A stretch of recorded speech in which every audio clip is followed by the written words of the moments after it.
அன்பு ஆனந்தி எனக்கு இப்போ சிங்கப்பெண்ணில ஒரு சீன் ஒன்று பார்த்தேன் நான். அந்த சீன் பார்த்தோன்னே எனக்கு ஒரு டவுட் வந்துச்சு. சரி உங்ககிட்ட கேட்கலாம் அப்படின்னு தான் வந்தேன். என்ன சீன்னா செம்ம இமோஷனலான ஒரு சீன். அந்த பஸ்ல நீங்க உட்காந்துட்டு இருப்பீங்க.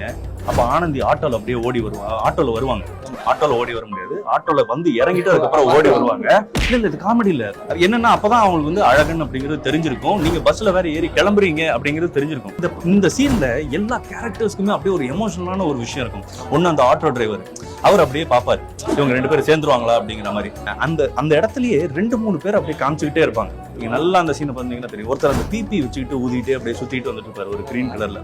இன்னொன்னு இவங்க அப்படியே ஓடி வரும்போது ஒரு பூக்காரம்மா வந்துட்டு இருப்பாங்க. அதுக்கப்புறம் ஒரு பலூன் கடைக்கார் ஞாபகம் இருக்கா? அப்படியே சுத்தி வந்துட்டு இருப்பாங்க. இப்ப என்னன்னா இவங்க வந்து 2 வாட்டி அறைவாங்க. கரெக்டா? இல்ல அது வலிச்சது இல்ல. அழகன்னு நீ ஏன் சொல்லவே இல்லை அப்படின்னு சொல்லிப்பாங்க. அதுக்கப்புறம் இல்ல எனக்கு வந்து அப்படிங்கும்போது அப்புறம் ஏன் நீ ஊருக்கு கிளம்பி போன அப்படின்னு உடனே எல்லாருக்கும் அப்படியே பதப்பதப்பா இருக்கும். இவங்க சேருவாங்களா மாட்டாங்களாங்கும் போது டக்குன்னு 2 பேரும் காதலை சொல்லி சேர்ந்துருவீங்க.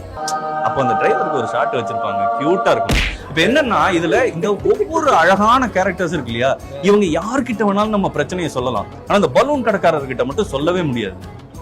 டப்புன்னு வெடிச்சு